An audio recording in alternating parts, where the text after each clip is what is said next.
نحمده ونصلي على رسوله الكريم أما بعد فأعوذ بالله من الشيطان الرجيم بسم الله الرحمن الرحيم رب اشرح لي صدري ويسر لي أمري واحلل عقدة من لساني يفقه قولي۔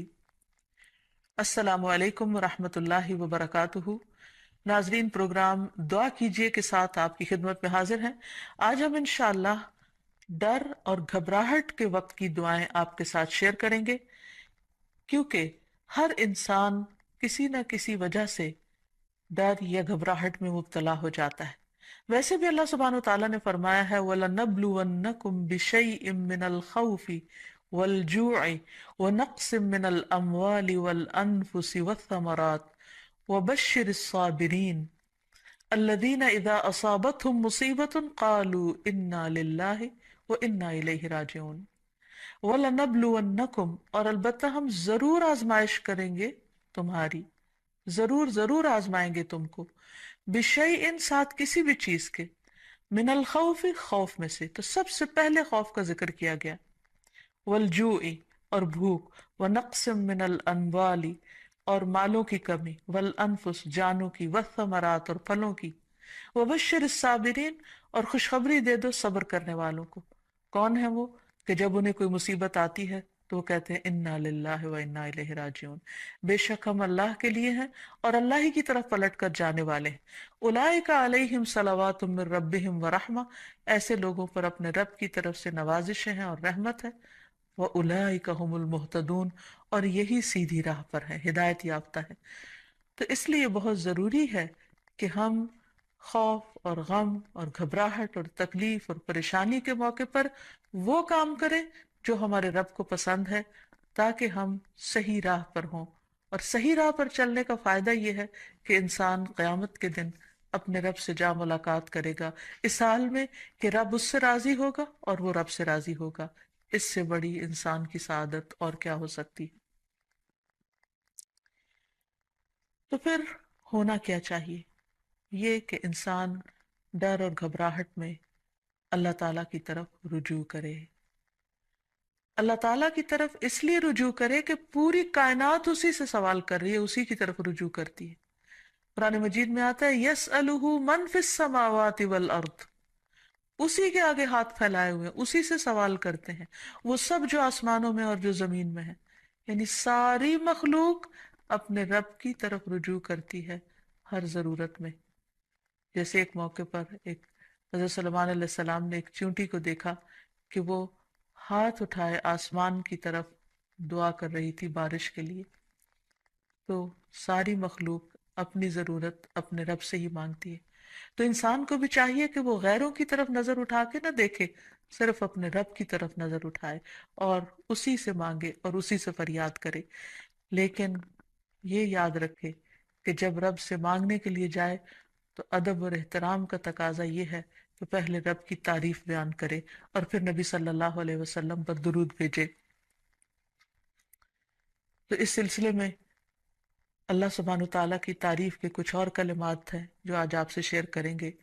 ابو امامہ کہتے ہیں کہ نبی صلی اللہ علیہ وسلم نے فرمایا، کیا میں تمہیں شب و روز کے مسلسل ذکر سے افضل ذکر نہ بتاؤں؟ تم کہا کرو سبحان اللہ عدد ما خلق، سبحان اللہ ملء ما خلق، سبحان اللہ عدد ما فی الارض والسماء، سبحان اللہ ملء ما فی السماء والارض، سبحان اللہ ملء ما خلق، سبحان اللہ عدد ما احصا کتابہ، وسبحان اللہ ملء کل شیء۔ میں اللہ کی پاکیزگی بیان کرتا ہوں اس کی مخلوق کی گنتی کے برابر، میں اللہ کی پاکیزگی بیان کرتا ہوں جس سے اس کی مخلوقات بھر جائیں، میں اللہ کی پاکیزگی بیان کرتا ہوں ان چیزوں کی گنتی کے برابر جو زمین و آسمان میں ہیں، میں اللہ کی اتنی پاکیزگی بیان کرتا ہوں جس سے وہ چیزیں بھر جائیں جو آسمان و زمین میں ہیں، میں اللہ کی پاکیزگی بیان کرتا ہوں جس سے اس کی مخلوقات بھر جائیں، میں اللہ کی پاکیزگی بیان کرتا ہوں ان چیزوں کی گنتی کے برابر جن کو اس نے اپنی کتاب میں شمار کیا، اور میں اللہ کی اتنی پاکیزگی بیان کرتا ہوں جس سے ہر چیز بھر جائے۔ پھر تم اسی طرح الحمدللہ کہو، یعنی جہاں سبحان اللہ کہا ہے اسی طرح الحمدللہ، کہ میں اللہ کی اتنی تعریف بیان کرتا ہوں۔ تو انسان اللہ سبحانہ تعالیٰ کی تعریف بیان کرتے ہوئے تھکے نہیں، اس تسبیح سے بھی انسان کی بہت سی مشکلات خود بخود حل ہو جائیں گی۔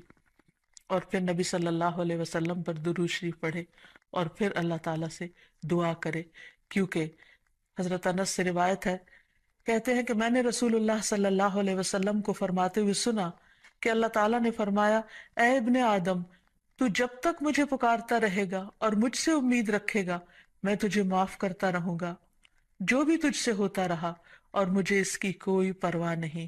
یعنی بڑے سے بڑا گناہ معاف کرنا اللہ سبحانہ تعالیٰ کے لیے کچھ بھی مشکل نہیں۔ تو بہرحال جب انسان پر کوئی آزمائش آئے اور خصوصاً ڈر، خوف اور گھبراہٹ کا وقت ہو، تو پھر انسان اللہ سبحانہ تعالیٰ کی طرف رجوع کرے۔ سب سے پہلے انسان اس کی تحقیق کرے کہ ڈرنے کی وجہ کیا ہے، اس کو انالائز کرے۔ بعض اوقات صرف شیطان انسان کو ڈراتا ہے اور خوف دلاتا رہتا ہے، جبکہ خوف کی کوئی حقیقی وجہ نہیں ہوتی۔ اور پھر جب شیطانی وسوسے بار بار انسان پر حملہ آور ہو، تو اس وقت انسان صرف اللہ کو کافی سمجھے، اللہ پر بھروسہ کرے، کیونکہ اسی پر توکل کرنا چاہیے توکل کرنے والوں کو، کیونکہ ہر مسئلے کا حل اسی کے ہاتھ میں ہے۔ پھر یہ کہ انسان صرف اللہ سے ڈرے۔ جو شخص اللہ سے ڈرتا ہے وہ کسی اور سے نہیں ڈرتا۔ دوسرے سارے ڈر ختم ہو سکتے ہیں اگر انسان کے دل میں سب سے زیادہ اللہ کا ڈر ہو۔ پھر اسی طرح اللہ تعالیٰ کا ساتھ محسوس کرے، کیونکہ اللہ سبحانہ وتعالیٰ اپنے بندے کو تنہا نہیں چھوڑتا۔ نبی صلی اللہ علیہ وسلم جب ہجرت کر کے مدینہ تشریف لے جا رہے تھے اور راستے میں غار ثور میں آپ نے پناہ لی، تو اس وقت آپ صلی اللہ علیہ وسلم نے حضرت ابوبکر کو یہ کہہ کر تسلی دلائی کہ لا تحزن ان اللہ معنا، غم نہ کرو، یعنی ڈرو مت، اللہ ہمارے ساتھ ہے۔ تو جب انسان یہ سوچ لیتا ہے کہ اللہ ہمارے ساتھ ہے، تو خود بخود وہ مطمئن ہو جاتا ہے کہ مجھے اگر اللہ کی مدد حاصل ہوگی تو کوئی میرا بال بھی بیکا نہیں کر سکتا۔ پھر یہ کہ انسان کو اللہ سبحانہ وتعالیٰ کی حفاظت پر یقین رکھنا چاہیے۔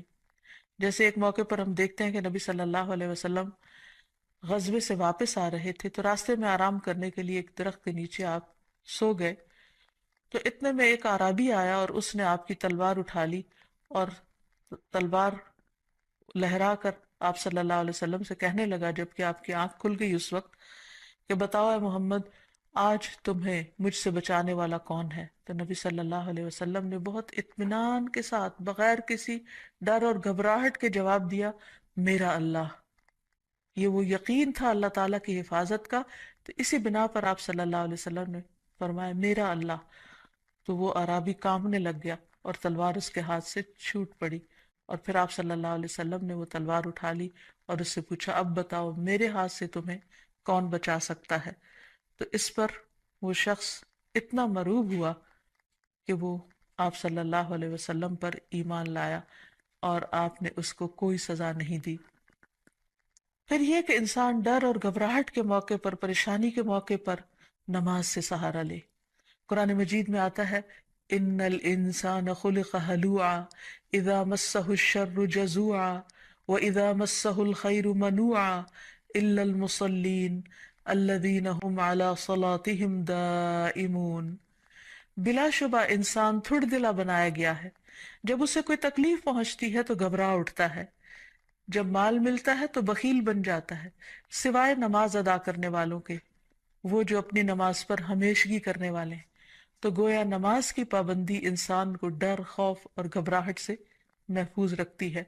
انبیاء علیہ السلام کا طریقہ یہ تھا کہ جب بھی انہیں خوف یا گھبراہٹ ہوتی تو فوراً نماز کے لیے کھڑے ہو جاتے، جیسے نبی صلی اللہ علیہ وسلم کے بارے میں بھی آتا ہے، اور اللہ تعالیٰ کا حکم بھی ہے قرآن مجید میں، وَاسْتَعِینُوا بِالصَّبْرِ وَالصَّلَاةِ، صبر اور نماز کے ساتھ مدد مانگو۔ پھر اسی طرح یہ ہے کہ انسان کوشش کر کے بہادری کا مظاہرہ کرے، اپنے دل کو تھامے، اچھی امید رکھے، پازیٹیو سوچ رکھے، تو اللہ سبحانہ و تعالیٰ اس بندے کی مدد فرماتے ہیں۔ نبی صلی اللہ علیہ وسلم تمام انسانوں میں سے زیادہ بہادر تھے۔ مدینہ میں اکثر خوف کی خبریں پھیل جایا کرتی تھی، اور آپ صلی اللہ علیہ وسلم تنہا باہر نکل کر لوگوں کے حالات کا جائزہ لیا کرتے تھے اور دشمن کے آنے کی بھی خبر لیتے، اور صحابہ کرام اس بات پر حیران ہو جاتے کہ کس طرح اللہ کے رسول صلی اللہ علیہ وسلم کسی سے بھی نہیں ڈرتے۔ پھر اسی طرح یہ ہے کہ انسان کے اوپر جب آزمائش آئے اس وقت بھی انسان اللہ تعالیٰ کی طرف رجوع کرے، اور جب تکلیف چلی جائے تو بھی انسان اللہ تعالیٰ کی طرف رجوع کرتا رہے، یعنی صرف مشکل وقت پہ نہ پکارے، عام حالات میں بھی انسان اللہ تعالیٰ کو پکارتا رہے۔ پھر اسی طرح کچھ چیزیں ایسی ہیں کہ جو انسان کو مکمل امن دیتی ہیں، مثلا عمرہ، حج، طواف، کیونکہ اللہ تعالیٰ فرماتے ہیں فَلْيَعْبُدُوا رَبَّ هَذَا الْبَيْتِ الَّذِي أَطْعَمَهُم مِّن جُوعٍ وَآمَنَهُم مِّن خَوْفٍ، ان پر لازم ہے کہ اس گھر کے رب کی عبادت کریں جس نے انہیں بھوک سے بچا کر کھانا یا خوف سے بچا کر امن دیا۔ پھر اسی طرح شرک چھوڑ دینا، قرآن مجید میں آتا ہے الذین آمنوا ولم یلبسوا ایمانہم بظلم اولئک لہم الامن وہم مہتدون، جو لوگ ایمان لائے اور اپنے ایمان کو ظلم سے آلودہ نہیں کیا، یعنی شرک سے آلودہ نہیں کیا، یہی لوگ ہیں جن کے لیے امن ہے اور وہی ہدایت پر ہیں، ہدایت پانے والے ہیں۔ پھر اسی طرح انسان اپنے آپ کو اللہ کے سپرد کر دے، رات کو سوتے وقت خاص طور پر یہ دعا پڑھ کر سوئے، اللہم اسلمت نفسی الیک ووجہت وجہی الیک وفوضت امری الیک، اے اللہ میں نے اپنا آپ تیرے حوالے کر دیا، میں نے اپنا رخ تیری طرف کر لیا، اور میں نے اپنا معاملہ تیرے سپرد کر دیا۔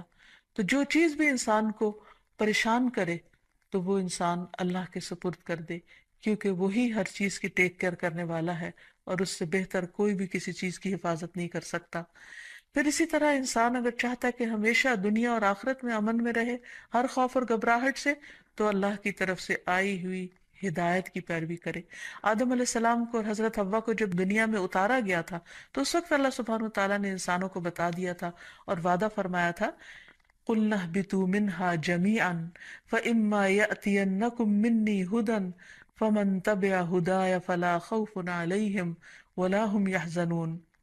ہم نے کہا سب کے سب اس سے اتر جاؤ، پھر اگر کبھی تمہارے پاس میری طرف سے واقعی کوئی ہدایت آ جائے تو جو میری ہدایت کی پیروی کرے گا اس پر نہ کوئی خوف ہے اور نہ وہ غمگین ہوں گے۔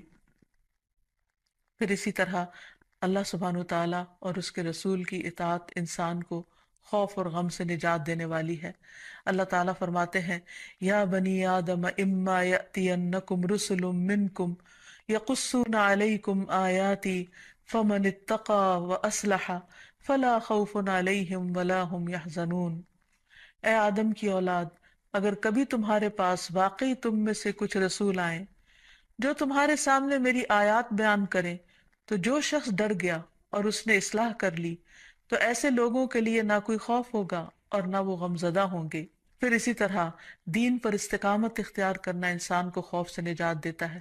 فرمایا ان الذين قالوا ربنا الله ثم استقاموا فلا خوف عليهم ولا هم يحزنون۔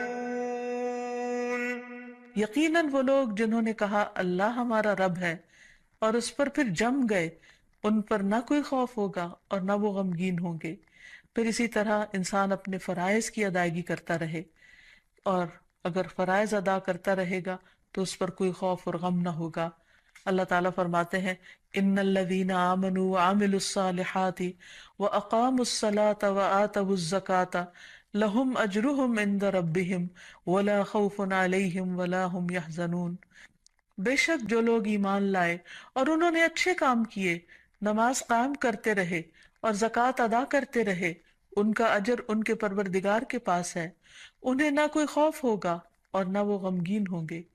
اسی طرح صدقہ بھی انسان کو خوف اور غم سے نجات دیتا ہے۔ قرآن مجید میں آتا ہے الذین ينفقون اموالهم فی سبیل اللہ ثم لا يتبعون ما انفقوا منا ولا اذى لهم اجرهم عند ربهم ولا خوف علیہم ولا هم يحزنون۔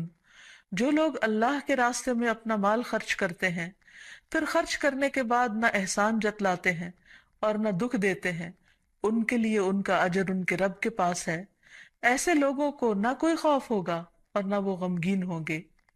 ایک اور جگہ پر فرمایا الذین ينفقون اموالهم باللیل والنہار سرا وعلانیہ فلہم اجرہم عند ربہم ولا خوف علیہم ولا ہم یحزنون۔ جو لوگ دن رات کھلے اور چھپے اپنے مال خرچ کرتے ہیں انہیں اپنے رب سے اس کا اجر ضرور مل کر رہے گا۔ ایسے لوگوں کو نہ کچھ خوف ہوگا اور نہ وہ غمگین ہوں گے۔ اور اب کچھ دعائیں اور تسبیحات جو انسان کو خوف سے نجات دیتی ہیں، غم سے نجات دیتی ہیں۔ سب سے پہلے تو رسول اللہ صلی اللہ علیہ وسلم کی ایک حدیث کہ آپ نے فرمایا جو رات سے خوف آئے کہ وہ اسے پریشان کرے گی، کچھ لوگوں کو اندھیرے سے ڈر لگتا ہے، یا مال کے ساتھ بخل کرے کہ وہ خرچ ہو جائے گا، یعنی کسی کو کچھ دیتے ہوئے اس کے دل میں گھبراہٹ ہوتی ہے، یا دشمن کے ساتھ بزدلی کرے کہ وہ اسے قتل کر دے گا، یعنی دشمن کا خوف ہو جان سے جانے کا، تو اسے چاہیے کہ وہ اس قول کی کثرت کر دے، سبحان اللہ و بحمدہ، سبحان اللہ و بحمدہ، سبحان اللہ و بحمدہ۔ اللہ پاک ہے اور اسی کی تعریف ہے، کیونکہ یہ اللہ کے نزدیک سونے کا پہاڑ اللہ کے راستے میں خرچ کرنے سے زیادہ محبوب ہے۔ یعنی اتنی قیمتی تسبیح ہے کہ اگر ایک انسان اللہ کے راستے میں ایک پہاڑ صدقہ کرے تو اس سے بھی زیادہ اس تسبیح کا فائدہ اور اثر ہوگا۔